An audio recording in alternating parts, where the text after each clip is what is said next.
All right. I think we are live. Hello. It's a Thursday, but we're doing this today because I got stuff happening later in the week. Den is not here yet. I think he's coming. So that means right now I'm the one that's going to go through all your comments and stuff. So please leave any questions, comments in the YouTube chat. We'll get to them. You can always support me by going to patreon.com/Hemant, and you can subscribe to my newsletter by going to friendlyatheist.com. All right. There's much to talk about. I figured I would start tonight by just talking about the biggest story coming from the inauguration, but there's a lot of little ones too. The one I wanted to start out with was the one involving the Episcopal bishop, because I think if you need any more proof that Christian nationalism is on the ascendance in this administration, all you need to do is look at the completely insane overreactions to what a progressive Christian said in front of Donald Trump earlier this week. So basically, Trump got inaugurated on Monday, and on Tuesday, there was an inaugural prayer service at Washington National Cathedral, which is not far from the White House. And one of the people who spoke during that prayer service was the Right Reverend Mary Ann Budde. And you may have seen her on the news this week because she's been everywhere this week for good reason. She had the audacity to stand up in front of the president and vice president and their entourages and urge them to be like Jesus. And as we know by now, in the Republican Party, that's called blasphemy. So I'm going to play you a clip. It's a few short parts of what she said. She spoke for about 15 minutes, and what I'm playing for you is really the last few minutes of her sermon. Let me play that for you, and then we could talk about it and why this was such a big deal. Let me make one final plea, Mr. President. Millions have put their trust in you. And as you told the nation yesterday, you have felt the providential hand of a loving God. In the name of our God, I ask you to have mercy upon the people in our country who are scared now. There are gay, lesbian, and transgender children in Democratic, Republican, and independent families, some who fear for their lives.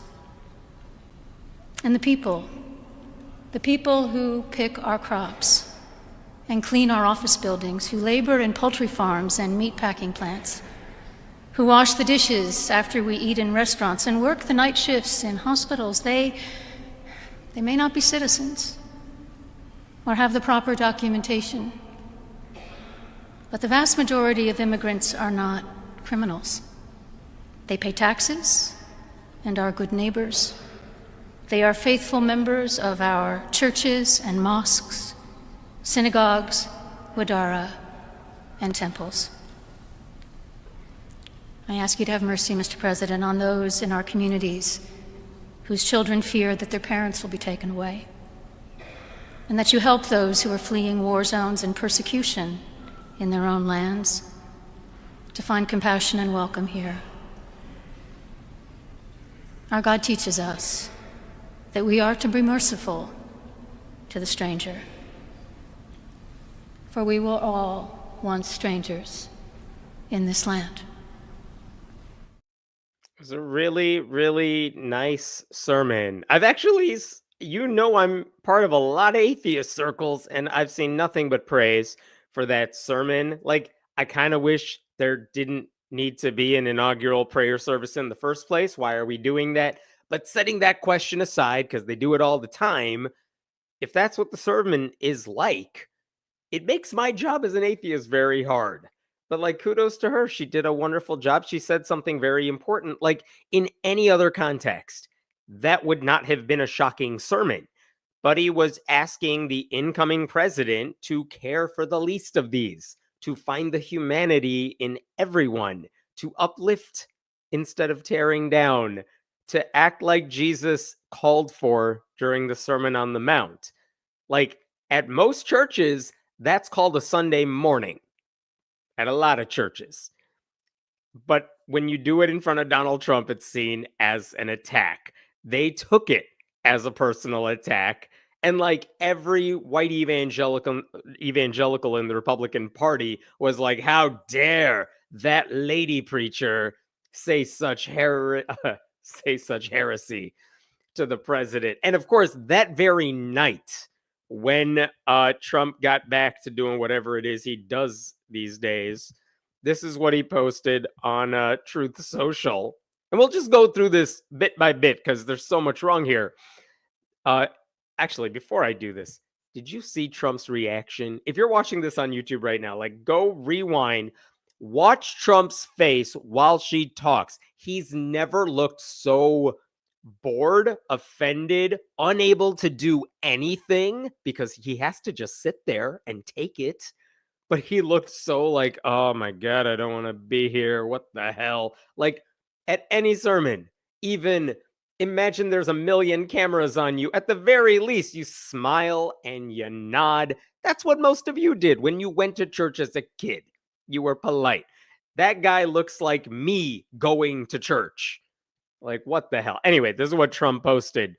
The so-called bishop. No, she is a bishop. Like, why are we insulting her title? What? She's not a bit. He's so bad at being a human. Okay, the so-called bishop who spoke at the National Prayer Service on Tuesday morning was a radical left, hardline Trump hater. Right, because what did she say? Did she use her time in front of him to trash him, to trash his policies? No, she said, hey, you're about to be president. You should like be compassionate. And because of that, he goes right for the jugular. Radical left, hardline Trump hater. Because if you call for being nice, you must hate Trump. It's the Republican Party for you right there. She brought her church into the world of politics in a very ungracious way. You went to her house. You're in one of her churches. That church that Trump went to falls under her diocese. Like, she didn't come to the White House to give you a sermon in the Oval Office. You went to church and then you got mad that a bishop gave a sermon there. She was nasty in tone, right, because that's the word he uses when women talk. She's not compelling or smart. Like, I know that's just an insult he hurls at everybody, especially women, but in what way is she not compelling or smart? Like, she didn't say something that was factually untrue.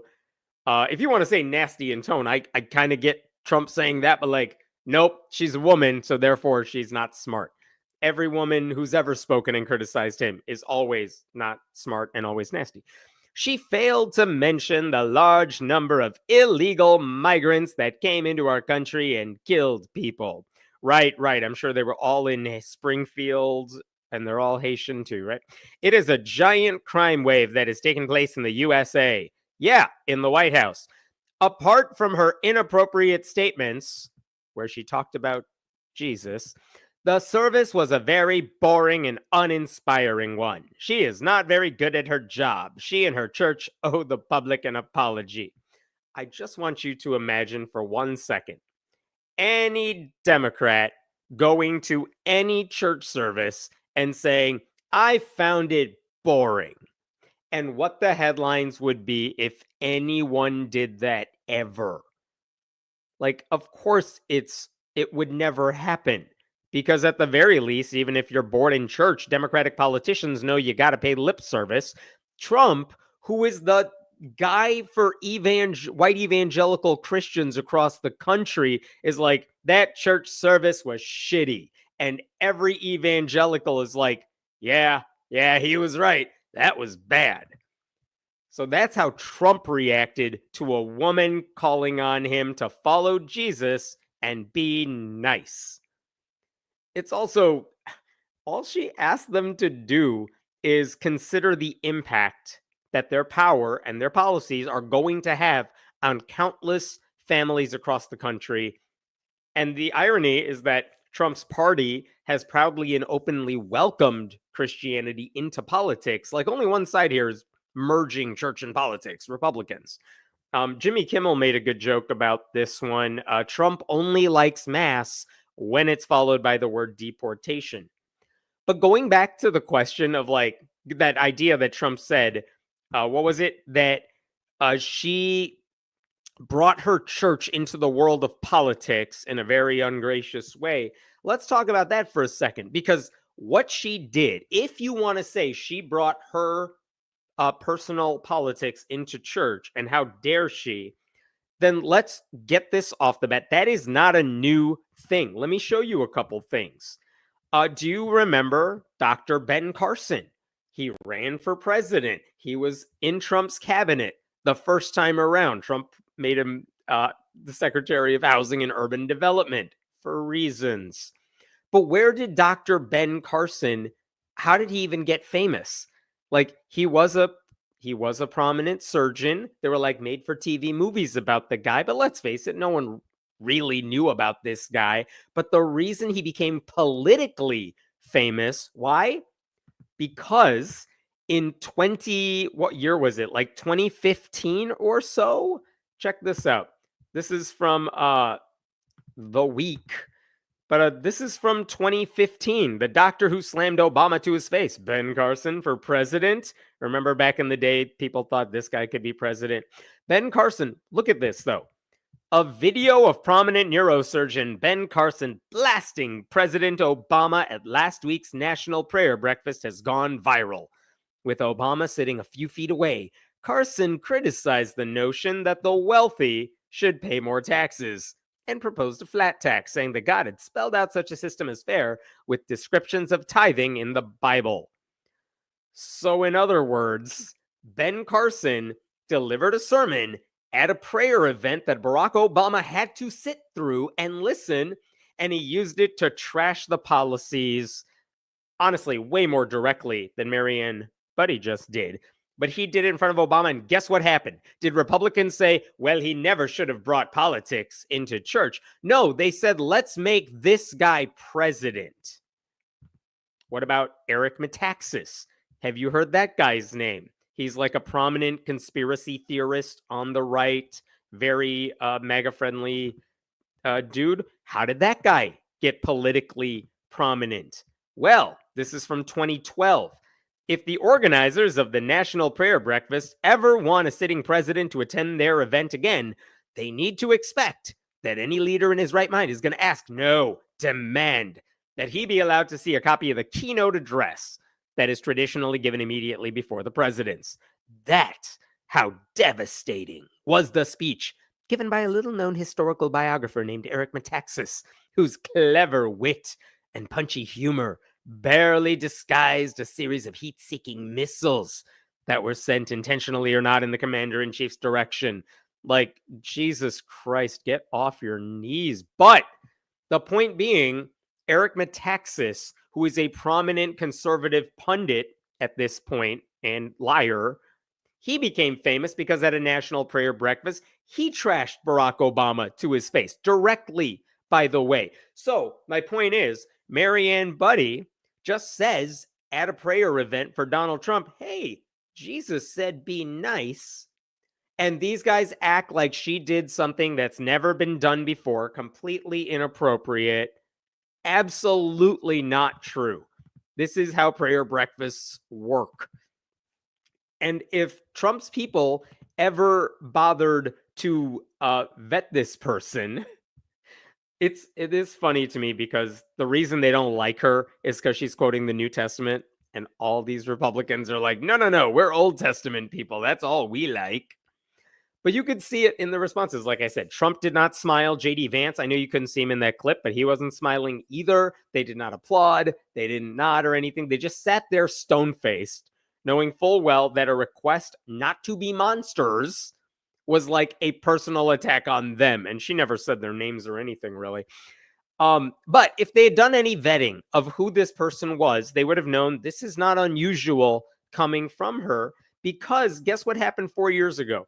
Do you remember famously, there was a protest outside the White House, and Donald Trump and his goons, they used tear gas to drive away peaceful protesters because Donald Trump wanted to walk to like the church nearby so he could do a photo op holding up a picture of holding up a Bible. Do you remember that?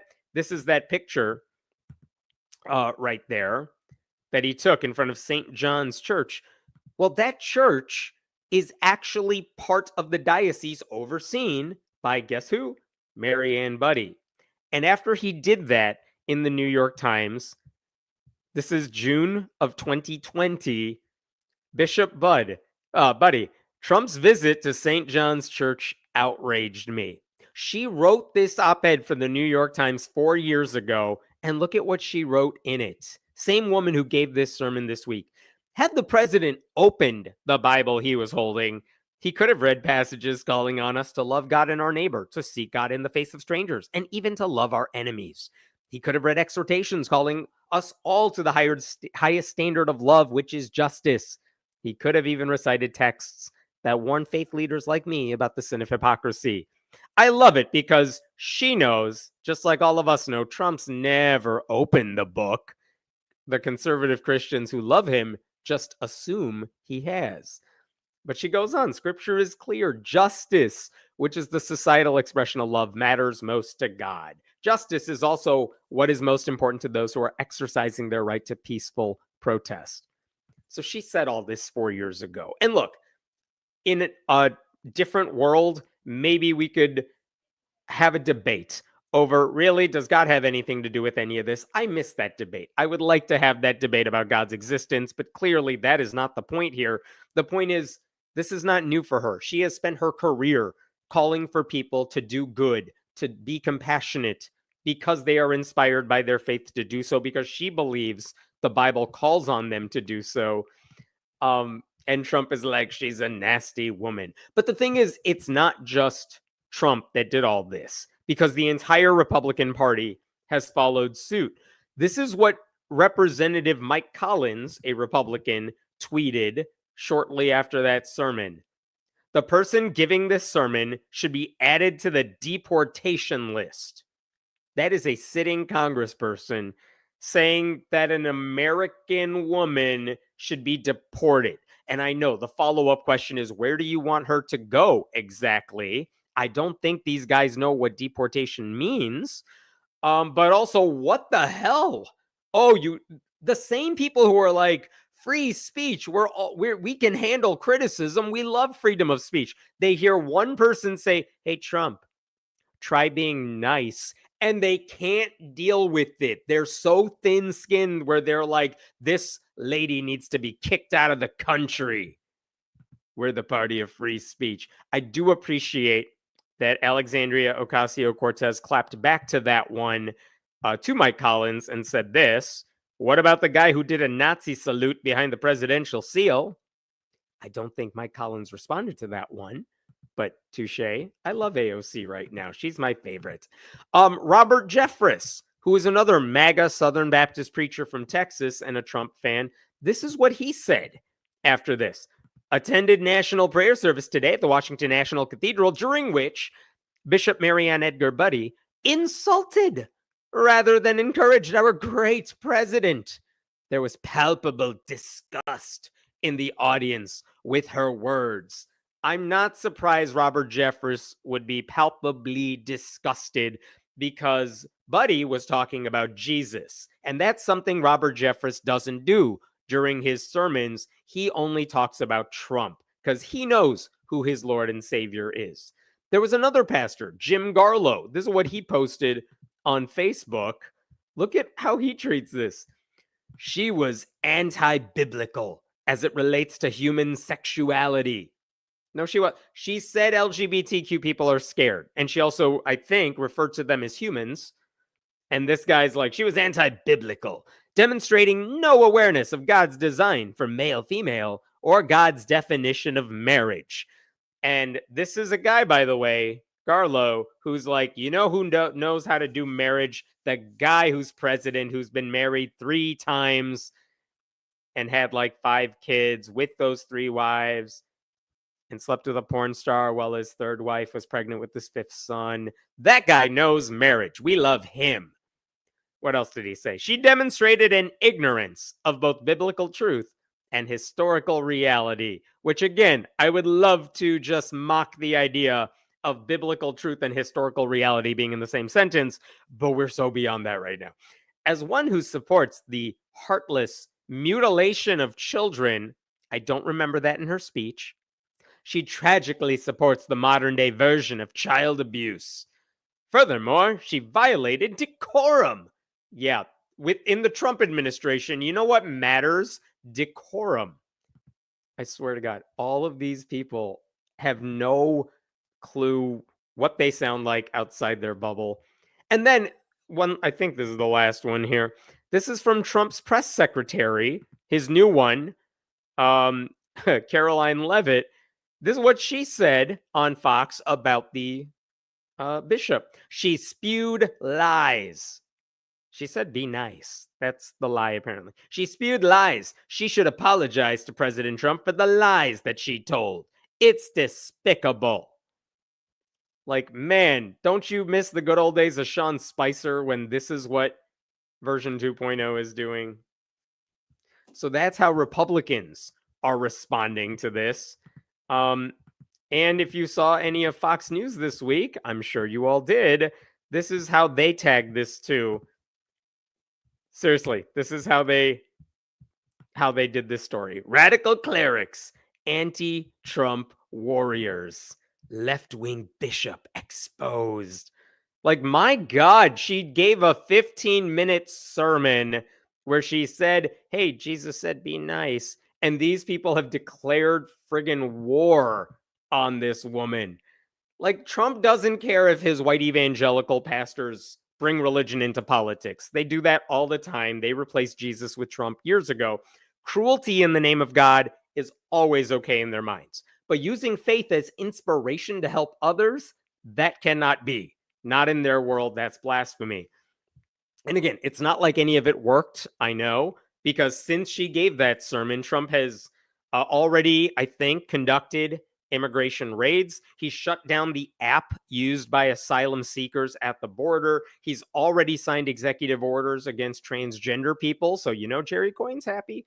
But like, it doesn't mean that sermon was pointless, because I think what Budde shows us is it is more important than ever to call out these Republican moral monsters to their faces, because you're really not going to get a lot of face time. They're not going to go out of their bubble. So anytime you see a congressperson have the audience where Trump is in, they're speaking in front of a national audience on TV doing an interview, they should use all their time. Don't tell me about bipartisanship.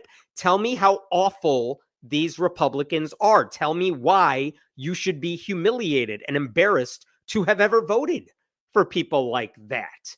Like, they need to know, Republicans need to know that their actions do not appeal to decent human beings, that no matter how much praise they get for it in their conservative bubbles, the vast majority of Americans do actually oppose Republican policies, especially if they don't know what party it's coming from. They look at the policy and they're like, well, that sounds stupid. It's like, yeah, it's a Republican policy. That's how that works. And it is ironic to me, and I said this earlier, that the same conservatives who whine about protecting free speech are absolute babies when they are confronted by speech they don't like. Trump has made it a habit to surround himself with sycophants, and he threatens everybody who doesn't fall in line. Budde had the chance to speak to him directly in a venue where she couldn't be interrupted, and she made the most of it the best way she knew how. And I think that's all we can ask of her. That's why she deserves to be called whatever praise she's been given, a hero, whatever you want to call her. Like, man, it's not like the mainstream media is holding the Trump administration's feet to the fire. So her courage should be applauded. I wish more congresspeople were sounding a five-alarm fire everywhere they went. Like, if Trump actually attended this church on a regular basis, he would hear this stuff all the time. The only reason this was a shock to him is because we know he never goes. Like, I hope Marianne Budde is just the first of many who do not hold back in condemning this Republican administration in every turn. And by the way, she didn't even really do that. She just asked him to be nice. It wasn't much, but it's appreciated. And it's amazing that all these Republicans cannot deal with that. Okay, I'm going to stop there for now. Give me a second. I just want to kind of go through and see. I hope I didn't miss any questions here. Give me 1 second. Den is not here right now, so I'm trying to do this one myself. Hopefully Den will be back next week. Thank you for the donation here. Deport her back to New Jersey. There you go. What else am I missing? This is fair. Christian nationalists are not interested in using their associated religion for anything to help people. They're only interested in using it as a weapon to harm anyone they see as another. I think that's accurate, unfortunately, and we've seen evidence of that for years. This is fair, too. I wish her God was as nice and loving and compassionate as she is. Again, a great conversation to have. I'm sure there are some atheist channels that have that conversation. And to me, like, I do find it kind of funny how many atheist groups I saw saying, you know what, if you got to do a prayer, that one was fine. If that's a sermon you're giving, we're going to let it slide. I saw one right-wing person I know who chimed in with, oh, where are all the atheists this week? Where are all the left-wing, liberal, godless heathens saying we shouldn't have a prayer service at all? And again, my answer, which I did not give because I don't respond to people like that, is I would love to have the conversation of why we should not have a national prayer service, inaugural prayer service at all. We shouldn't. That should not be the default. But since we have it, good for her for using that opportunity to say what she did. All right. I hope I didn't miss anything here. I'm going to go back down. Let me pull up a couple other things here. There were a few other inauguration related stories that I just wanted to kind of run through really quickly. I'm going to get rid of this stuff. When Trump got inaugurated on Monday, one of the things he knows how to do, I'll give him credit for this, he knows how to do it well, is he knows like there's a difference between you have to give a professional, nice speech here where we're going to write it out for you and you're going to read the teleprompter. And then when the teleprompter's off, he does like the rally speech where he just trashes everybody. And you know, that's what he actually wants to say. But during the part of the speech where he actually had a teleprompter and it was written for him, this is the sort of stuff he was saying about God. You know, he said, this is from Religion News Service right here. But I felt then, and I believe even more so now, that my life was saved by God to make America great again. I'm sure that's a fine line. He's referring to the first assassination attempt. But you know he doesn't believe this. I don't know. It just comes off as so disingenuous. He later added that his administration will not forget our country. We will not forget our Constitution. Buddy, you just called for the end of birthright citizenship. You don't care about the Constitution. And we will not forget our God. When Barack Obama got inaugurated, one of the things I remember from 2009 is that when he spoke, he talked about how our country is made up of, and I'm paraphrasing here, Christians and Jews and Muslims and everyone else, and non-religious people too. He gave lip service to the idea that we are a melting pot when it comes to religious beliefs. And here is Trump on the other side of things just saying, yep, it's our God. It's all the same for all of us. And there are no other options, right? We will not forget our God. First of all, Trump forgot about that God a long time ago, but also no. Like this idea that the only people who are true Americans are the ones who share his original skin color and the ones who believe the way he pretends to believe. And he insisted the U.S. will be respected and admired again under his leadership, including by people of religion, faith, and goodwill, because atheists don't count. So there was that in his speech. There was something else I wanted to show you. Oh, this is interesting. Note from Religion News Service. They said, Jack Jenkins is the reporter, he pointed out that after Trump's remarks, there were going to be a bunch of prayers from a bunch of different people. Specifically, Rabbi Ari Berman, who's the president of Yeshiva University, Pastor Lorenzo Sewell of 180 Church in Detroit, and the Reverend Frank Mann, who is a Catholic priest in the Diocese of Brooklyn. But there was a fourth person who was supposed to give a benediction as well, because all three of those guys I just mentioned did speak, but there was a fourth person who was on the list, and it was a Muslim. And look at what RNS writes. Missing was Imam Husham al-Husseini, who leads this Islamic education center in Dearborn, Michigan, a city with a large Muslim American and Arab American presence.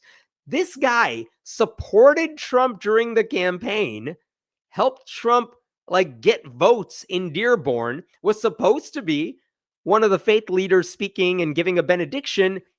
And then they were like, yeah, dude, you're not getting up on stage. We're not putting you up here. Don't you know who we are?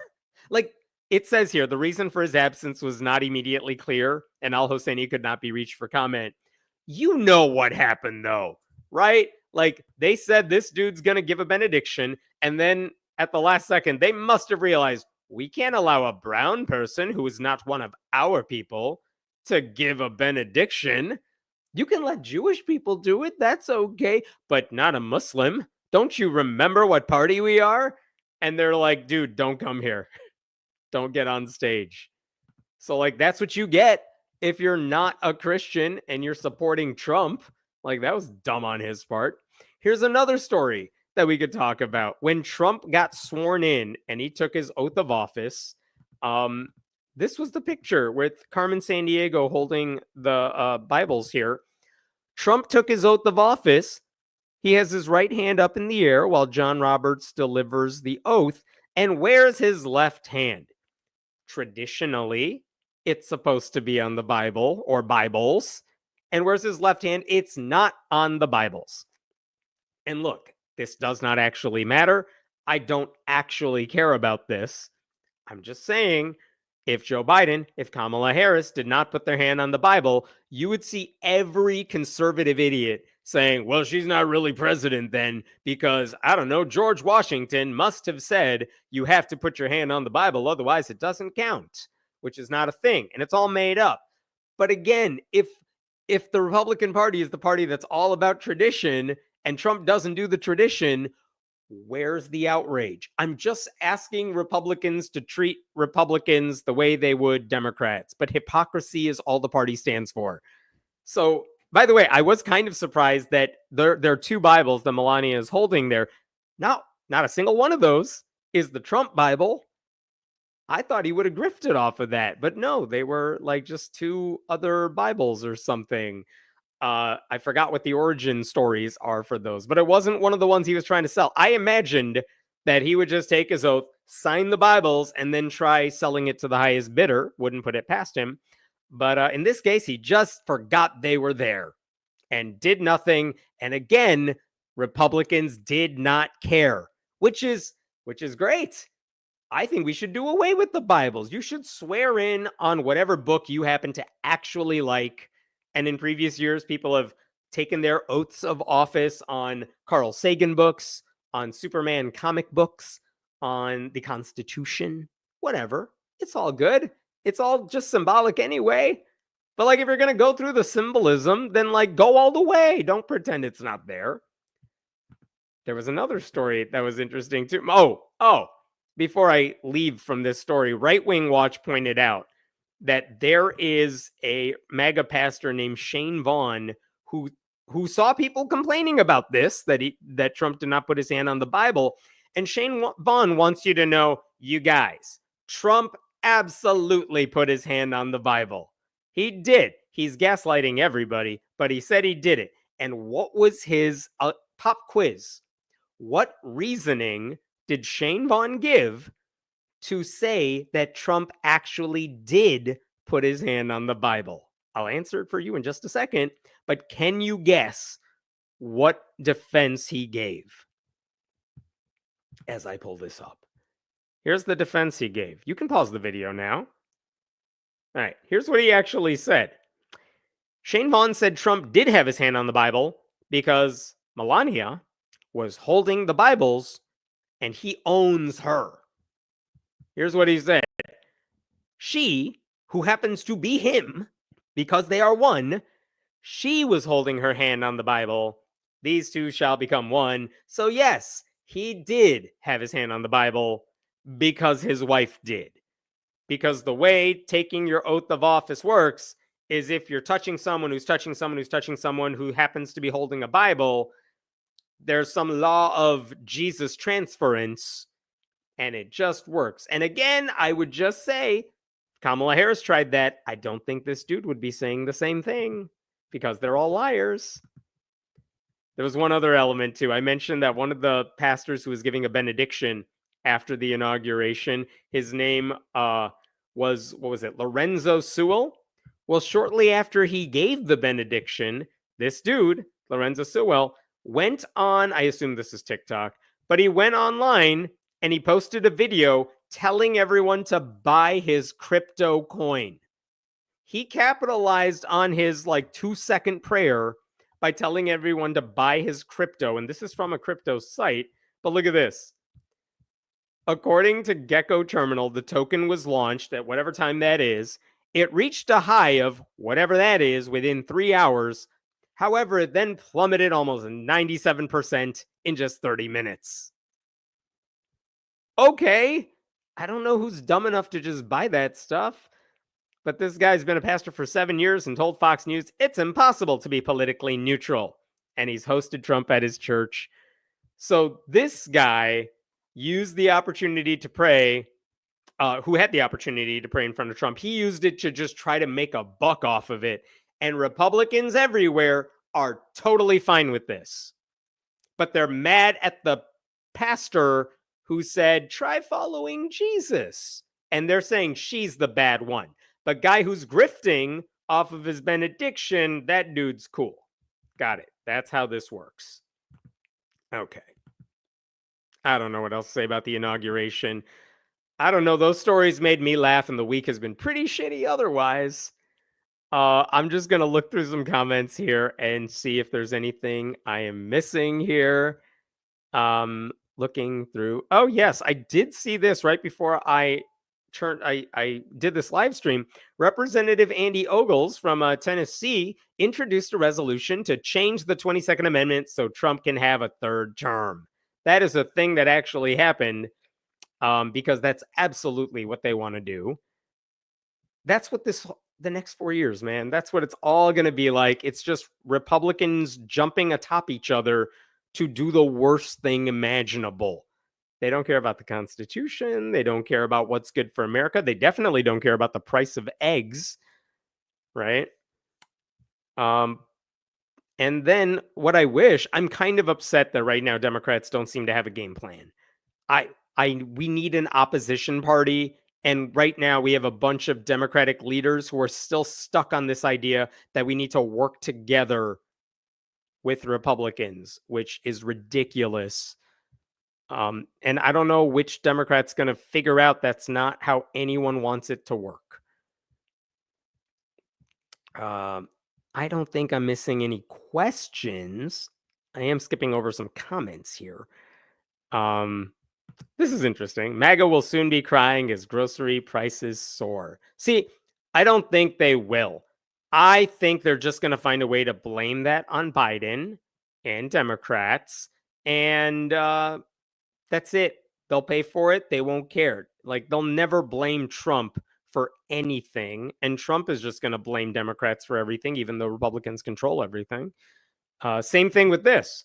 Why isn't the war in Ukraine over? It's been over 24 hours. Trump said he would solve it on day one. And then when they ask him about it, he's like, whatever Putin wants, because he's a liar. I don't know. I feel like I've been doing this for years, and I've been saying this for years, and I don't know who's surprised by any of this at this point. You know what I mean? I think that's what's frustrating. Because it's not random people surprised by anything Trump does. It seems like a lot of times it's journalists who cover politics who seem to give Trump the benefit of the doubt for any of this stuff. Doesn't make any sense. Thank you, Elizabeth, for this. She believes in the wrong hippie Jesus. Come on, talking about Marianne Budde, I assume. This is a fair point. This is the 2025 playbook that all of us were talking about for years, which is why we said you don't want Republicans in power, because they have a literal playbook of draft laws that they want to see passed. They have ideas that they want to put into motion, and they're all horrible. And now they have the power to do it, and they're doing it. So every day is just going to see one new type of nightmare after another. Okay, I'm going to jump to a different story here. Give me a second to pull this up. This one actually does have kind of a happy ending. This is an update to a story I talked about a couple of months ago. And I think a lot of you, based on the reactions on YouTube, a lot of people saw this and they were really happy about it. And I got a really happy update for you. Do you remember a couple of months ago where I posted about this woman? She gave an invocation in front of the Tulsa, Oklahoma City Council. This is back in November. And the reason that was significant is that her bio on her business's website says, this woman, Amy Hardy McAdams, is a third-degree high priestess of the Artemisian fairy faith tradition of witchcraft. And when she gave this invocation, she used the opportunity to reference Medusa, the Gorgon goddess, and the Awen. So it was a totally pagan invocation. And not only was it a very interesting invocation, she was invited to give it by a member of the city council whose name is Krista Patrick. This was Patrick's final city council meeting. She was no longer going to be serving in office. And Krista Patrick also happens to be pagan. And she said she wanted to invite someone who represented her views because she was so used to watching Christian invocation after Christian invocation. So it was really interesting. And even though her invocation was pagan specific, it wasn't anti anybody. She just spoke from her heart, talking about her faith. But the reaction from conservatives was obviously to flip out. This is what Governor Kevin Stitt said at the time. Satan is trying to establish a foothold, but Oklahoma is going to be a shining city on the hill. Tulsa City Council needs to stand strong against actions like this, and Tulsans need to remember who allowed this at the ballot box. And of course, who allowed this? It's the founding fathers. It's the Constitution. That's who allowed this. Do you want to dig them up and vote against them? All right, you do you. He wasn't all, though. Ryan Walters, the superintendent of public instruction, you know he was mad. Satanic prayers are welcome in hell, but not in Oklahoma. It wasn't satanic. It was pagan. This dude does not know the difference. Satanism is not a religion. Tulsa should immediately move to ensure this never happens again, and the person who allowed it should be held accountable. Again, he wants to go after the founding fathers, so be it. But interesting, prescient thing about Tulsa should immediately move to ensure this never happens again. Interesting words. Remember them. There was also one more from Attorney General Gentner Drummond, who I've mentioned for a couple reasons. One is he's been a surprising advocate for church-state separation. He is now also running to be the next Republican governor of the state. But this dude likes church-state separation. This is what he said. If Governor Stitt and Ryan Walters get their way, which is all Christianity all the time, this priestess of the goddess could have her own religious school funded by your tax dollars. I'm fighting to protect our religious liberty by ensuring our tax dollars do not fund this kind of sacrilege. So, he's right. He's trashing Ryan Walters and Kevin Stitt because they're all about Christian nationalism. But instead of just saying that, it's like he's in Oklahoma, so he also has to put down this woman who did nothing wrong by using her as a punching bag. I don't really understand that. Again, Oklahoma Republicans, they're going to Oklahoma Republican. But this is how Oklahoma Republicans reacted to a non-Christian invocation at the time. It was completely outrageous. One thing I did not realize is she gave that invocation in late November. Well, just a few weeks later, in mid-December, right before Christmas, actually, you know who else gave an invocation in front of that city council?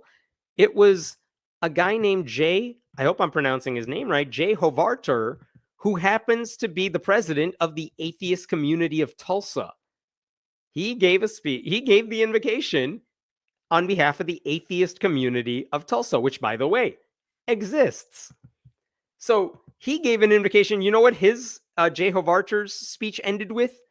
I invite everyone to unclasp their hands in prayer and put those hands to work building a better future for all. Very well said. And the thing is, even though he said that, all the Republicans did not realize he did it, as far as I could tell.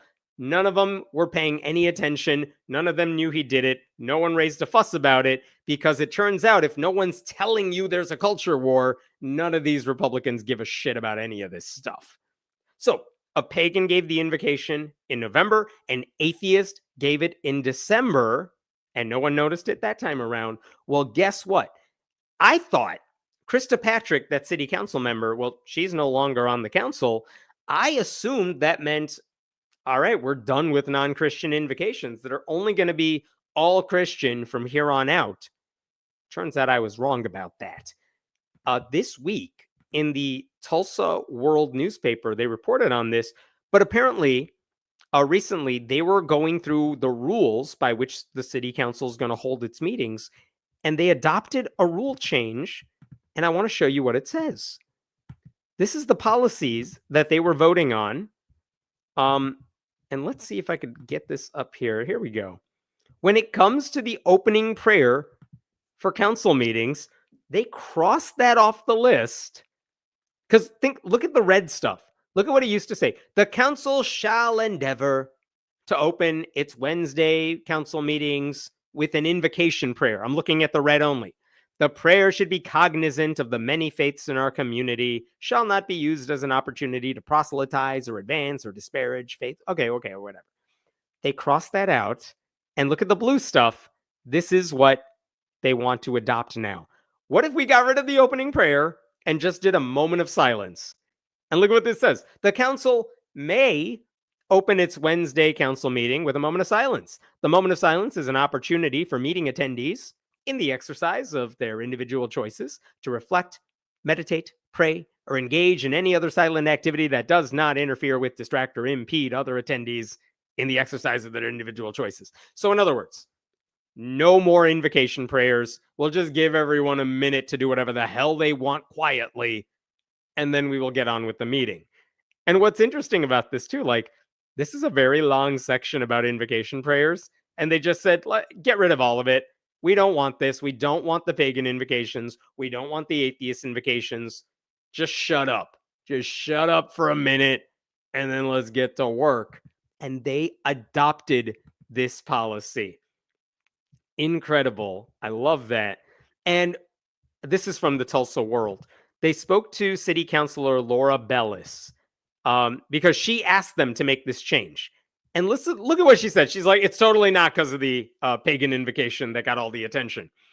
Bellis said she was thinking about the issue long before the high priestess of the Artemisian fairy faith made her appearance. Sure.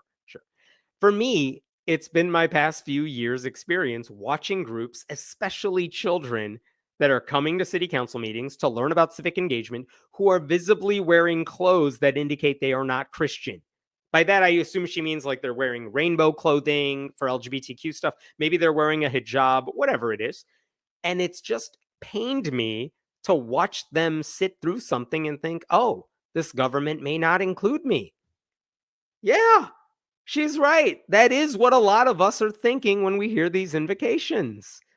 And again, she said she's been thinking about this a long time now. Okay. And then she added, and then I, of course, personally have found it to be alienating on a pretty regular basis as someone who is Jewish. Okay. So she was pushing for this change to happen. And she did, look at what she also said here. Bella said that although her proposal is not a direct response to the pagan prayer, that incident elicited enough reaction from the public to make her think that time was right to share her idea. That gave me more of an impetus of going, okay, a lot of people don't feel good when within a government setting, someone speaks on behalf of a faith that they are not a part of. And I already had an inclination from personal experience and then from seeing people in. All right. Yeah, we've heard that already. So, okay. She says, I didn't do this because of the pagan prayer. I didn't do it because of the atheist.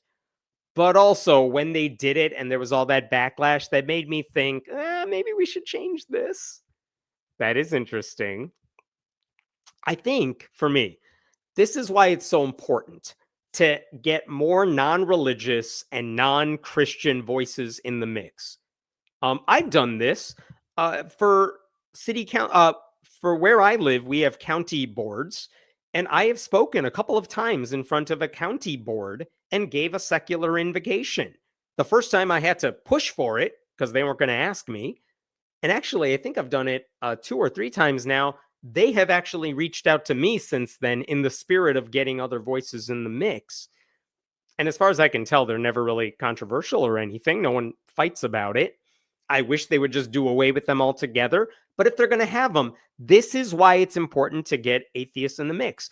There is a group in Florida called the Central Florida Free Thought Community. And if you go to their website, Central Florida Free Thought Community, they have a whole page where they list the transcripts of the invocations their members have given throughout the state. And they're incredible to read because, one, they're all pushing to do this where they live. And they are showing that these invocations are actually way more uplifting and positive and inclusive than pretty much everything you ever hear from Christians who deliver those invocations. I know that's not the point, but they do that. I love it. And so when they put this thing up for a vote, this moment of silence, guess what the vote was on the Tulsa, Oklahoma City Council? It was 8-0, unanimous to adopt the moment of silence. And check this out. The one person who did not vote for it, he abstained. His name is Christian Bengal. He was the one who abstained, but look at what he said. Bengal said after the meeting that for him, the issue came down to First Amendment rights. So as a government, I need to be open to that, in my opinion. I don't know what he's talking about. So to me, taking that form of speech away is kind of taking away a form of speech. First of all, that's stupid. Sorry, if you don't do an invocation at city council meetings, no one has taken away anybody's First Amendment rights. Christians are allowed to pray on their own in church whenever they want. Not being able to say it whenever you feel like it at a government meeting is not a violation of your First Amendment. That is stupid. But look at the next thing Bengal said. He said he abstained rather than vote no because he got the logic that was behind what they were proposing. But at the same time, I didn't agree. So you know what? Fine. He didn't agree with it, but he understood that if we're excluding people, even if that's not the intention, if we are showing people they are not part of this because we're giving Christian invocations, maybe we should do away with the invocations. He understood that. He didn't want to vote for it, so he just abstained. I'm fine with that. Good on him for not trying to be an obstacle to all that. So I think, so far the reaction to this move that I have found has been relatively muted. Like none of those, Kevin Stitt, Ryan Walters, none of them have reacted to this so far, as I can tell.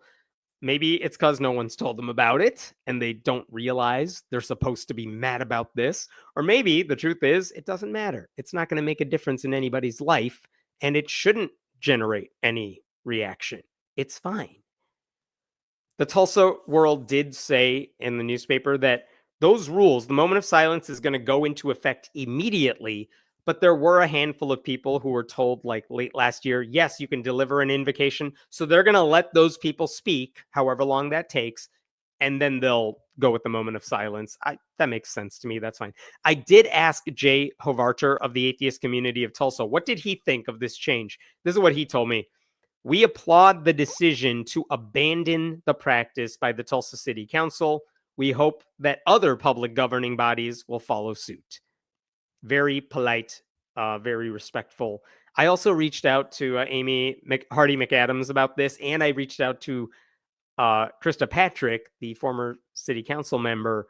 I did not hear back from them, but I think they deserve so much credit for helping create the conditions that made this change possible. So good on them. Look, there's a happy story today. Okay, I'm going to pause there. Just looking through to make sure I'm not missing anything. I don't know what the hell you guys are talking about in here. Have you ever been so happy to be wrong about something? Very few times, but this is definitely one of them. Didn't think they would move to a moment of silence, but they absolutely did, and I'm glad I was wrong. I don't know what this is about.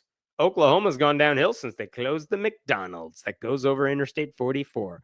I don't know what happened there, but I'll keep it in mind. What else is here? Oh, this is interesting. I think this is referring to the Episcopal bishop. Nobody called her an evil little thing, or maybe this is referencing Amy, the pagan who delivered the invocation. No one called her an evil little thing. I still have that sweatshirt. I'm that old, dude. Me too. Yeah, there was a time when an atheist pushing back against what we would now call Christian nationalism. There were a sitting politician called a 14-year-old girl, I believe, at the time, an evil little thing for daring to push back against Christian nationalism. I appreciate this. You've been doing this for years, and you've been talking about it for years. You have my respect. I mean, thanks, Carla. I appreciate that. I hope I'm not missing any of your comments, and hopefully Den will be back next week. Okay, I'm going to jump over to the next story. Oh, this is another interesting one. Okay, give me 1 second to close up some tabs here. I got two more for you. And then hopefully we'll be able to call it a night. Okay. We're still in Oklahoma because we're always in Oklahoma, apparently. But a Republican lawmaker has put forth a resolution that if it goes through all the hurdles, it would allow taxpayer dollars to fund Christianity. But that's not what the resolution says. It's kind of sneaky in how it says this, and that's why I wanted to share this with you. So we've talked a lot about Oklahoma. We've talked about how lawmakers are pushing 10 Commandments bills, and Ryan Walters bought like 500 Trump Bibles for public schools. They've attempted to create the first religious charter school, public school in the country. The Oklahoma Supreme Court knocked that one down, but they're really trying to push Christianity in any way they can. But there have also been signs that the people of Oklahoma don't want any of that. And the most important example of how the people of Oklahoma, no matter what you think about them, no matter what stereotypes you have, the most clear example of how the people of Oklahoma do not resemble their lawmakers when it comes to Christian nationalism actually occurred in my mind in 2016. Because let me show you something that's in their state constitution. This is in the Oklahoma Bill of Rights. You could see that, Article 2, the Bill of Rights of the Oklahoma Constitution. And I'm going to jump down to Section 2-5. This is something called a Blaine Amendment. And what it says is you can't use taxpayer dollars to promote religion. It's basically what it boils down to. Here's what it says. No public money or property shall ever be appropriated, applied, donated, or used, directly or indirectly, for the use, benefit, or support of any sect, church, denomination, or system of religion, or for the use, benefit, or support of any priest, preacher, minister, or other religious teacher or dignitary or sectarian institution as such, which is a very wordy way of saying public dollars do not fund religion. That's all that says. This is such a clear prohibition on using taxpayer dollars to fund religion. And because it's an amendment in the Constitution, it's really hard to get rid of. And in 2016, Republicans in the state were like, hey, voters of Oklahoma, do you want to get rid of this entire thing up here? Do you want to just get rid of Section 2-5? We'll just cross it off. And it literally got put forth to voters. Do you want to eliminate that part of our Constitution? And that sounds bad because, oh no, Oklahoma gets to vote on whether tax dollars can be used to fund Christianity. And guess what happened when they put this to a vote? This is what happened. These are the election results. The answer, 57% of voters voted no. They said, no, you are not getting rid of that section from the Constitution. Like, can you believe it? In Oklahoma, 57% of voters said that. But this is a clear indication that even in the reddest of red states, the people of Oklahoma very much are not interested in Christian nationalism. I mean, 40% are, but a lot of them are not, right? But that was 2016. And since then, the country has gotten way more red, way more MAGA, way more Trumpy, way more Christian nationalisty. And now I bring you this dude. His name is Dana Prieto. He's a newly elected state senator. And guess what he's trying to do? He says his thinking here, he looks like the most Oklahoma man that has ever Oklahomaed. He basically said to himself, okay, getting rid of the Blaine Amendment, getting rid of Section 2-5 did not work in 2016. But what if there's another way to get Oklahomans to say, yeah, but it's totally fine. You could still give money to Christianity. So this dude has put forth a new bill. And this is what he just filed. This bill he just filed. Here it is, Senate Joint Resolution 4 by Dana Prieto. And I'm going to scroll down to the important part. Here's what it says. He wants to change that section I just showed you. He wants to change the Constitution to do this. And look at what he did to that Blaine Amendment. He's trying to cross out the section that says directly or indirectly. Because what did the Blaine Amendment say? No public money or anything can be used directly or indirectly to fund religion. Well, he wants to cross out directly or indirectly, and the only thing he wants to ban is the direct financial benefit of religion. Think about what that means. He's saying, okay, so tax dollars cannot fund a church. We can't write a check to Christianity. But the implication then is that it's totally fine to indirectly support religion in the state. That's what he's trying to do. So if they went through with this change, the Republican majority government, they could fund Bibles for public schools and just say, oh, we're doing it to teach kids history. They could say, oh, here's a very old church.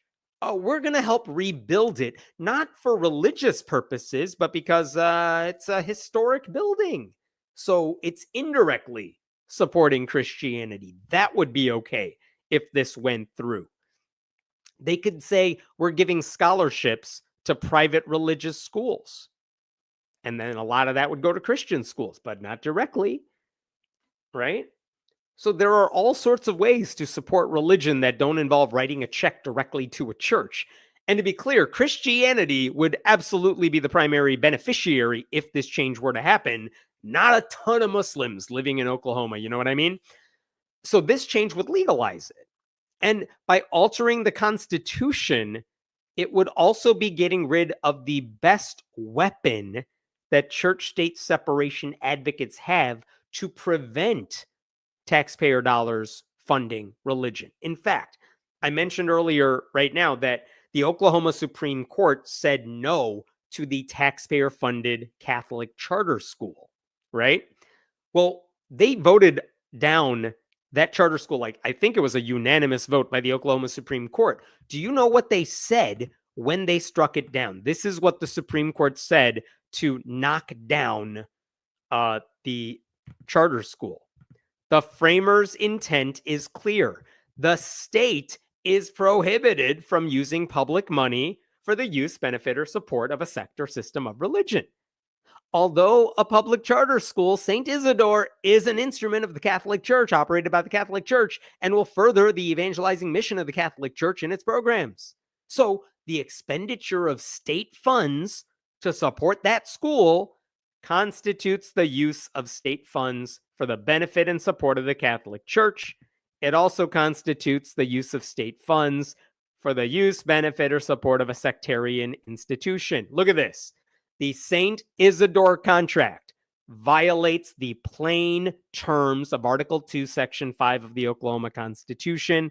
Enforcing the St. Isidore contract would create a slippery slope and what the framers warned against, the destruction of Oklahomans' freedom to practice religion without fear of whatever.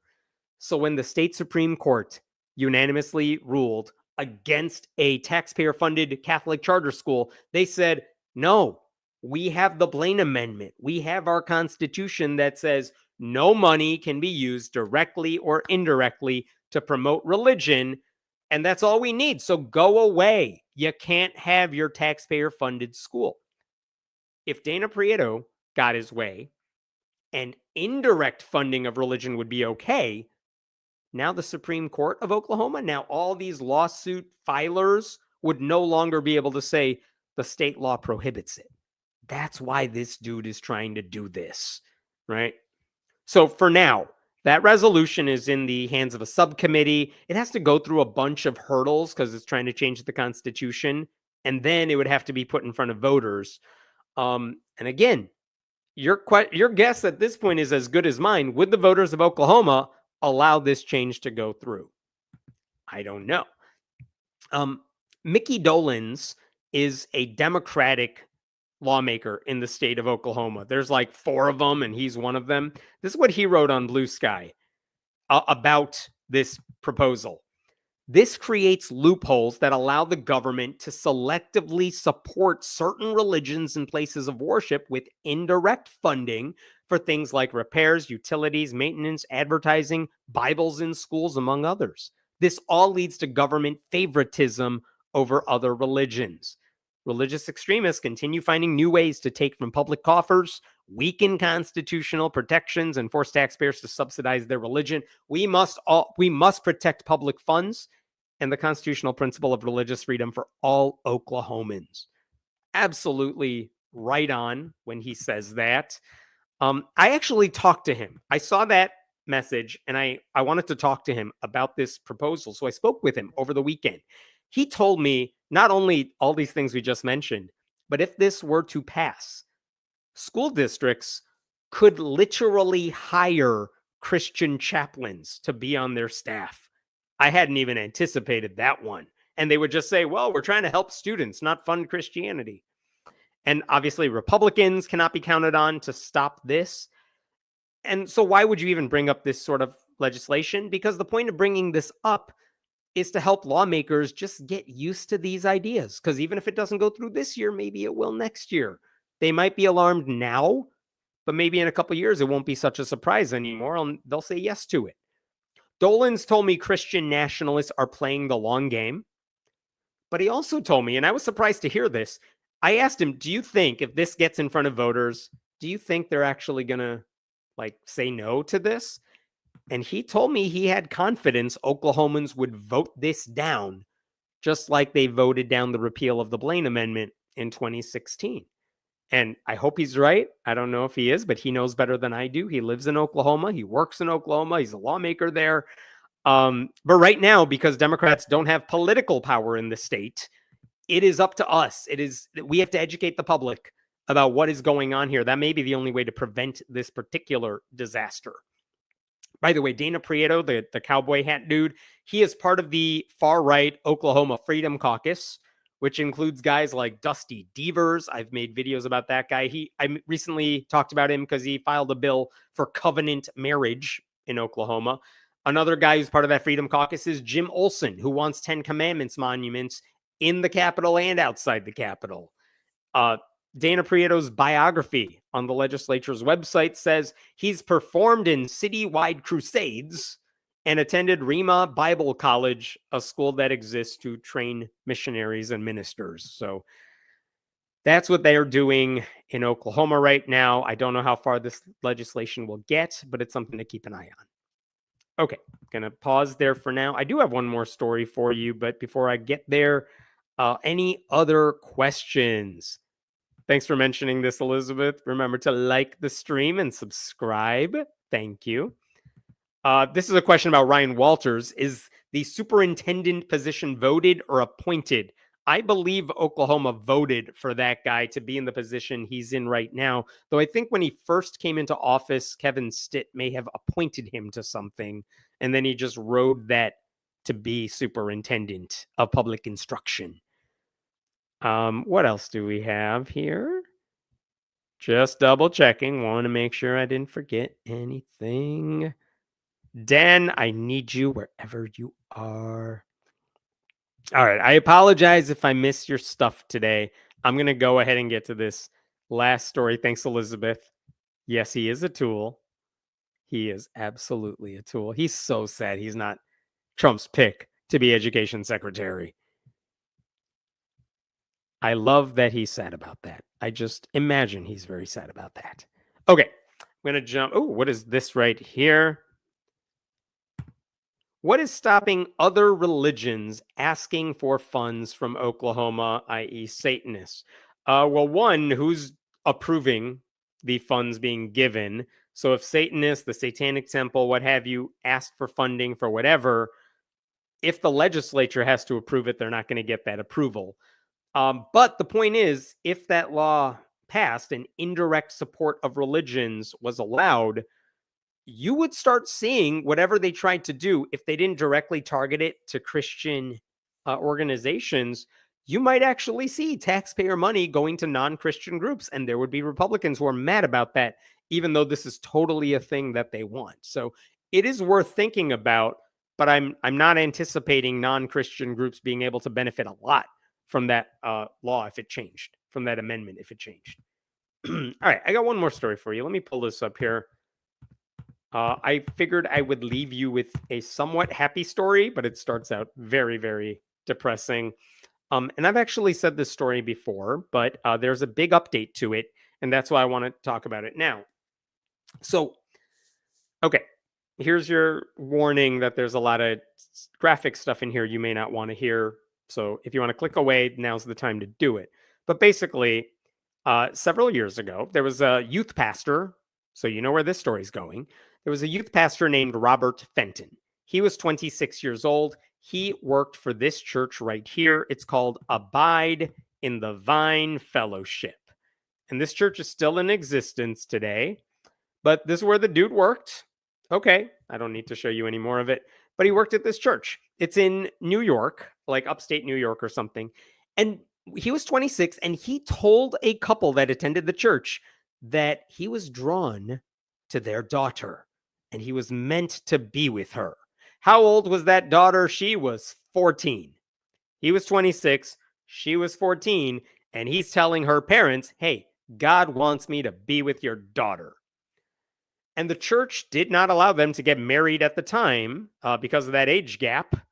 Actually, at the time, I believe maybe still, but I don't know. New York actually did allow 14-year-olds to marry under certain conditions. That's a whole different issue, but okay. But even though the church said you can't get married, the girl's parents said you're allowed to court our daughter with the support of church leaders. So the two are not allowed to be alone with each other. They are not allowed to touch each other, but they can like write letters back and forth until she's legal age. That was the idea. Still very disturbing. But guess what? None of that stopped this dude from pursuing her. In fact, the girl later said she was betrothed to him. And her parents even admitted that this dude, Robert Fenton, would often push the boundaries. But they did not realize what he was actually doing to her. And this is where it gets kind of graphic. Like, for one example, at his request, the parents took their daughter out of public school and decided to homeschool her. And guess who was her tutor for homeschooling? Oh, it was Robert Fenton. So now he's getting alone time with her. And he started visiting their home several times a week. And then the sexual assaults began. First, again, graphic, but first they started with his fingers and then later with her hands. And cut to a couple years later. They were actually finally engaged. But before they were married, he forced her to perform oral sex on him. And it was illegal because she was underage, but also that violated whatever rules their church had in place for all this stuff too. So very disturbing. What happened to abstinence before marriage? None of that mattered. So according to another youth pastor at this church, this was a religious community that held very conservative, very puritanical beliefs, very misogynistic beliefs about all this stuff. They really did believe that if a man lusted after a woman, it was her fault. And so in this story, imagine being the girl here, even if she thought something was wrong and that this guy was doing something to her that he should not have been doing, she very likely believed she could not tell anyone about it because they would have blamed her for making him lust. That's how disturbing this religious mindset was. And the pastor of this church, it was a guy named Fred Hoover. He was disturbed by the idea of this relationship when he first heard about it, which, okay, that's the least you could be. But according to his son, guess how the families persuaded their pastor, Fred Hoover, to go along with it? They just said, hey, pastor, do you remember Joseph and Mary? Mary was a child, so, it's cool. That's pretty much it. And then Fred Hoover blessed this relationship after the families promised they would definitely be no dating or kissing before the girl became an adult. And by the time he gave them that approval, he had already been sexually assaulting that girl many times over. So here's where here's where things change. They were about to get married. This dude, Fenton, he gets sick, pancreatitis. He goes to the hospital. And as he's in the hospital, he calls off the wedding. We don't know why. He says to the girl that if I marry you, it's going to ruin my ministry. And then he recovered, and then he got the hell out of the country and moved to Australia. And all of this happened in 1998. So this guy moved to Australia, and he's been living there ever since. Which means if this girl ever got around to telling people what happened and they wanted to go after this guy, they couldn't do it because he doesn't live in the country anymore because he's far away in Australia where no one can reach him. Like he's purposely not someone who made himself easy to find there. Okay, so that's part one of the story here. So in 2019, this is now 2 decades after all of this stuff happens. The survivor is now grown up. She kind of understands, oh my God, what the hell happened to me when I was a kid? And she reports it. And she tells investigators, not only am I reporting it to you, I have other church members who can corroborate what I am telling you because I talked to them about it at the time. There are church leaders who can corroborate my testimony as well. And to their credit, she's living in, I believe, Pennsylvania at this time. So Pennsylvania law enforcement was looking at this. Guess what happened in 2019? Actually, in 2019, that's when she reported all this. In 2022, the Attorney General of Pennsylvania at the time was Josh Shapiro. He's now the governor of the state. He was considered to be Kamala Harris's vice president at one point. Josh Shapiro was the Attorney General. He released this statement, April of 2022. Look at this. Attorney General Josh Shapiro today announced charges against former youth pastor Robert Fenton for regularly assaulting a 14-year-old member of his religious community from 1996 to 1998. What else does he say? He was charged with statutory sexual assault, involuntary deviant sexual intercourse, indecent assault, and other charges. And look at what Shapiro said at the time. The defendant used his power and authority in the religious community to lie, manipulate, and regularly abuse a young girl in his community. I promise we would hold anyone who is abusing children accountable, and Robert Fenton is no exception. Just to give you a background on that, Josh Shapiro is the guy who did the whole grand jury for the Catholic Church, and that grand jury report came out and detailed everything the Catholic Church had been doing to children for decades across the state, and that led other states' attorneys general to do their own grand juries. And all the stuff we've seen about those reports about the Catholic Church's priests for the past several decades, all of that happened because Josh Shapiro started it. So he says, I promise we would hold anyone who was abusing kids accountable. Fenton is no exception. Survivors experience a lifetime of anguish and trauma trying to overcome the impact of abuse. I want survivors to know we believe you, and we will not let predators get away with the sexual assault of children. So Okay, Robert Fenton was now charged with all those crimes. There's just one problem. He still lived in Australia, and there was no way to get that guy there unless the US government was working with Australia's government to find this dude and bring him back to America. And that is a lot easier said than done. Do you want a picture of what this dude looked like after he was charged? It's not pleasant. There's your boy. Former Bradford County youth pastor charged for sexual assault of 14-year-old. There's that dude smiling.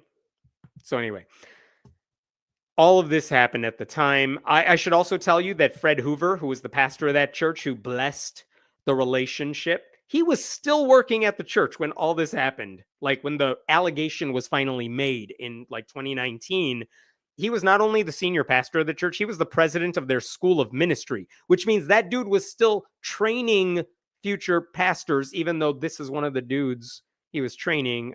Fred Hoover finally died in 2021. He never explained, though, during his life, why he thought a fellow staffer could just like call dibs on a child in the congregation. His church never explained why he had any business educating future religious leaders. So all of that's very disturbing. So in April of 2023, so we are now a year after Josh Shapiro says this dude is charged with all these crimes.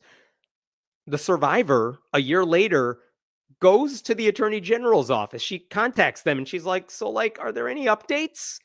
And they basically tell her, we have nothing new to report. We have requested assistance from the FBI to apprehend this dude from Australia. But that's it. There was no update.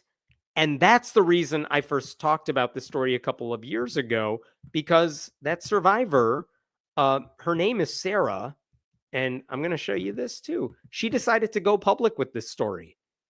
Sarah said, everyone around me already knows this because I've talked about this before, but I don't want to hide behind just victim. I don't want to hide behind anonymity. I want to go forward. I want to tell people my story, because if I share what happened to me, maybe it'll stop someone else who is being targeted by a religious pastor, which unbelievably courageous on her part. Again, I've made another story more specifically about her in the past, which I'll try to link below when I put this up on YouTube. But she told her story. I spoke with her. I spoke with several people she put me in touch with who could confirm large aspects of her story. And the reason, again, why was she going forth with all this? Because as far as she knew, even though there were charges against this guy now, even though she had told her story, this dude was in Australia and there was no indication he was ever going to come back. So at this point, what's she going to do with that information? She figured, okay, I'm just going to go forward and tell people about this, because maybe something good can come of me telling this story to other people, right? I should also tell you, she's now a certified financial therapist, and she seems to be doing pretty well. So super proud of her. So why am I telling you all this? The reason I'm telling you all this is because literally a week ago, I got contacted by Sarah because she wanted to tell me there was I'm lying to you. I'm sorry. Someone send me the timestamp of this. I'm going to go back in time just a second. I forgot one important element of this. Last time I made a video about this was April of 2024. You know why? Right here, check this out. In April of 2024, look at this story from the Philippines. An Australian-American national wanted by authorities in the United States for various sex offenses was intercepted and barred from entering the country. Apparently, 54-year-old Robert David Fenton boarded a flight to Los Angeles on Tuesday after being denied entry at the Philippine airport. Robert Fenton was in Australia. He decided to take a flight to the Philippines for who knows what. And when he got off the plane in the Philippines, Interpol, like the international police, like his name was there, and it started like, red flag, you need to catch this guy. He is wanted for stuff. Interpol intercepted him. They figured out who he was, and they said, you're not coming into the Philippines. We're sending you on a plane to Los Angeles. We're sending you back to America. So they got him. And this was a year ago. But even after that happened, we didn't know, like, okay, they got him. He's in America. So now he can be charged. Like, now all these crimes can happen, right? Like, now they can go after him, finally. But I hadn't heard about that. I hadn't heard any updates since like almost a year ago. And then last week, Sarah contacts me, and I hadn't heard from her in a long time, but she said she wanted to give me an update to the story. And I found a newspaper article that kind of says it pretty well. Guess what? They did go after this guy. They did take him to court. They did go through all these things with Robert Fenton. And apparently what happened is he made it to Los Angeles. He was transferred to Pennsylvania. He's been in a jail cell ever since because he was denied bail because he might escape. And the judge is like, can't let you do that again. And Sarah told me she was shocked at first that he was found and extradited, but she was hopeful that justice would be served. She told me it was relief on an entirely different level.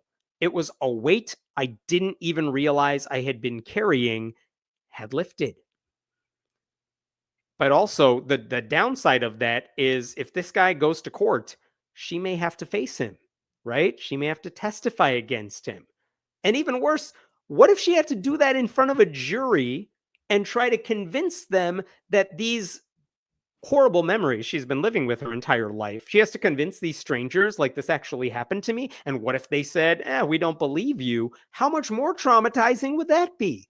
So there was a lot of risk involved in like what was going to happen here, but she was ready to do it. She was ready to testify against this dude. And then last week, we finally got an update. Get this. This is an update from the Daily Review. Former Bradford County youth pastor pleads guilty to sexual assault charges. And check this out. Robert David Fenton pleaded guilty to those to aggravated indecent assault of a person less than 16 years old and statutory sexual assault, both second-degree felonies, during a plea hearing inside the Bradford County Courthouse. To put that in English, the Attorney General's office in Pennsylvania, they had all these charges against Robert Fenton, and they made a deal with him. And the deal was, even though you have a gazillion charges against you, we're going to drop all of these if you plead guilty to like these two things. And if you do that, maybe you'll get a lighter sentence. And he said, yeah, I'll take that deal. And what does that deal include? Well, the things that he pleaded guilty to are going to result in a sentence of anywhere between 6 to 12 years in prison and another 8 years of probation. And he's going to be a registered sex offender for the rest of his life. And after I heard from Sarah, it turns out the Attorney General of Pennsylvania finally put an update on their website. So this is Pennsylvania Attorney General's office. This is January 17th, but Attorney General Michelle Henry announced that this dude pleaded guilty. Look at this. The trusted mentor figure used religion to get close to and exploit this child for his own sexual gratification, Attorney General Henry said. Investigators went to great lengths, literally, to bring this defendant to justice for deviant crimes he committed decades ago. So that's the plea deal they made. And I asked Sarah about this. Like, what did she think of the deal? Did she think it was okay that they were dropping certain charges? Did she think the jail time was enough? And in general, here's what she told me. She said, this was incredible. When they did the plea deal, when Fenton went to the court and said, I'm going to plead guilty to these two things, Sarah said, there were nearly 20 of us present at that hearing. Friends of mine, family, previous church members of that church, former youth group members and advocates. They were all there watching this happen. I don't know that the court had seen that many people in attendance for a plea hearing. I was asked twice if I knew this was only a plea hearing and not sentencing, because they didn't want me to be disappointed. And I said, yes, everyone here wants to hear him actually say he pleads guilty. And from the response after, it was especially meaningful for those in attendance to hear it, even though, she said, It was uncomfortable to hear the case summary and description of the offense. And so after they announced the plea deal, she said to me, I have gone through the spectrum of emotions. It's enough, it's not enough, etc. And while sentencing will occur later, if it stands as proposed, I agree with the prosecutor who shared that she favors longer probationary periods over jail time. So the 8-year probation was a big factor, as is the lifetime registration under Megan's law. In other words, it's one thing about the 6 to 12 years in jail. What's more important to Sarah is that this guy's going to be on probation for another 8 years, and for the rest of his life, he's going to be a registered sex offender. And that is more important to her than how much time he is behind bars. She told me, I set out on this journey to help protect the community from him harming anyone else. And I'd say we achieved that as best as possible, which is, again, can you even imagine the courage it takes to do all that and unexpectedly get the news you were hoping to get finally, which is that this guy is going to face some consequences for what he did. And there was one other thing Sarah told me I wanted to leave you with, which she didn't want anyone to not hear this because it didn't escape her attention. She said the judge, the attorneys for both sides, and the advocates were all women in that courtroom. And she said that's a power shift that wasn't there decades ago.